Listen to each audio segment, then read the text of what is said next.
And my question is, I don't want to say you're wrong in doing this, but why do you feel it's necessary to react so sharply to leftists and the views that they hold, and react so sharply to the views, to beliefs that they hold about opinions that are... Well, I mean, I think that it depends on the context. So when it comes to speaking with forceful language about the policies of the left in broad strokes, I think it's important to point out where I think not only they're wrong, but they're misguided. And in some cases, the views of the left, I think, are patently morally evil. Actually, when it comes to the idea that, for example, you have a right to my labor, I think that's an evil statement. So I feel very strongly about that. You can disagree with the feeling, you can disagree with my opinion, that's fine. When it comes to dealing with people who disagree with me, I'm actually, I think, pretty cordial, as you saw from the first question. So it depends on how people address me. If I'm addressed and people want to have a nice discussion, I've done this all my life. I love doing that. I prefer it.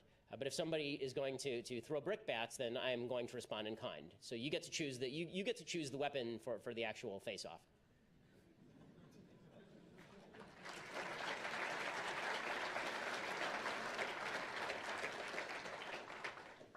First, I'd like to say thank you for coming, especially after the reputation we developed last year. So my name's Ian. I don't necessarily agree with you and everything, but that's where I came here. I'd rather be here than my own echo chamber. Well, thank you. I mean,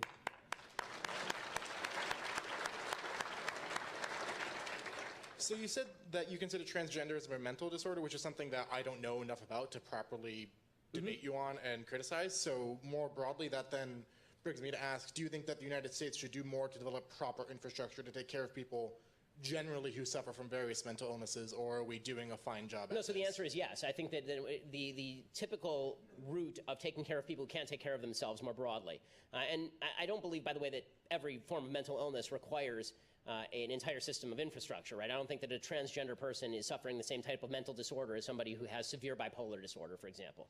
And my grandfather, on my father's side, my dad's dad, suffered from either manic depression or actual schizophrenia and had to be institutionalized for a while. That's a different thing than transgenderism, for example. So the treatments are not the same for every mental disorder, of course. But the idea that people who can't take care of themselves need some sort of net is well established in sort of American public life. But I would suggest that the place that you start is the place that everyone starts when they need help. You start with the family.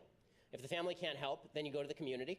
And I mean generally the religious and social community. If that can't help, you go to local government. If that can't help, state government. If that can't help, federal government. One of the great tragedies of our mental illness system is that it's been federalized. So it used to be that local and state communities were largely responsible for funding mental health facilities. In the 1960s, JFK, because he had a sister who was mentally ill, thought that the federal government could do a better job, and he actually imposed from above a federal system in terms of mental illness and how to take care of people who are mentally ill. That actually removed responsibility from states. States just threw the burden onto the federal government. It's made facilities worse.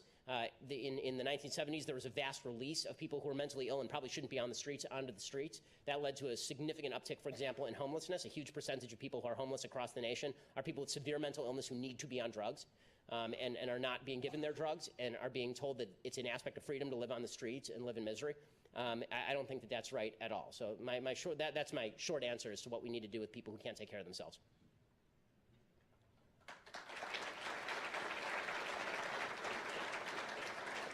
Hey Ben, my name is Carmi, huge fan. I'm originally from LA too, moved in 2012.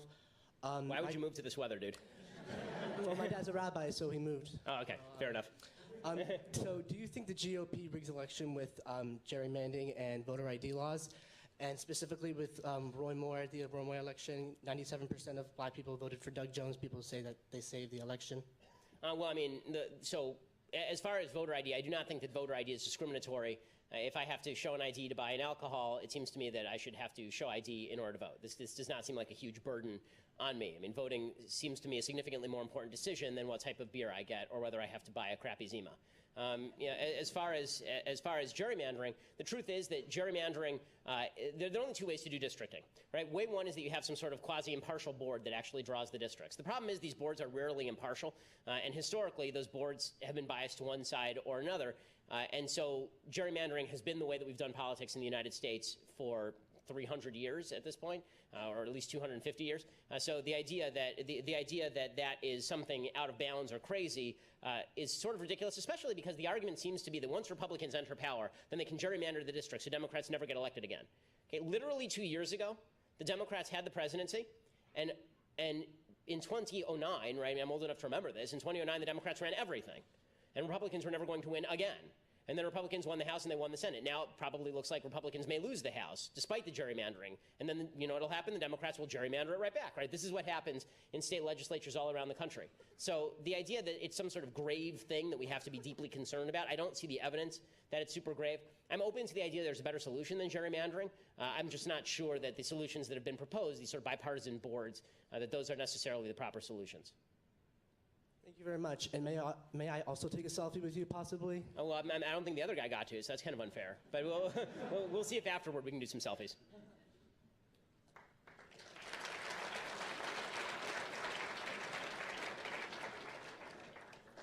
Hi, Ben. Thanks for coming. A common criticism liberals, or particularly progressives, often levy at conservatives is the absence of compassion, so to speak, in the formation of our policies, especially under Trump. So what is your position on if compassion over logic, perhaps, or empathy whatever is stupid. balance? So, I mean, not to put too fine a point on it, empathy is dumb. The reason I say this is not because I don't have empathy for people. It's because you should not make policy based on who you care most about. If I did, I would take all of your money and give it to my kids. I like them better than I like you.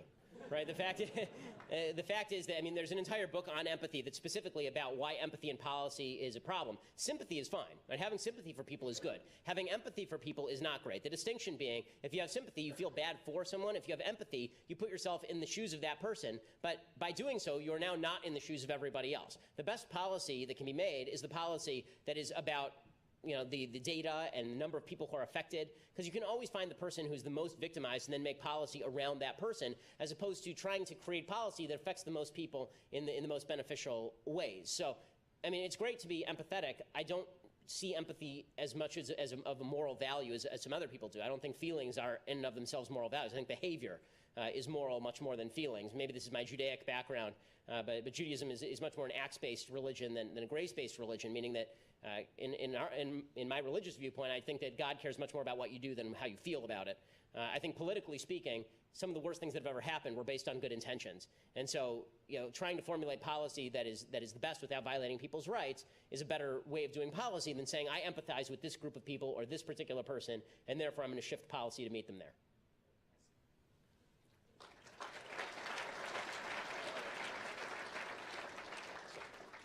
Good evening, Mr. Shapiro. My name is Josh. It's a pleasure to meet you. So political polarization in America is an increasing problem as the years go by. My questions kind of tie into each other. The first one is, what do you believe is the root cause of this problem? And the second is, how would you go about fixing that?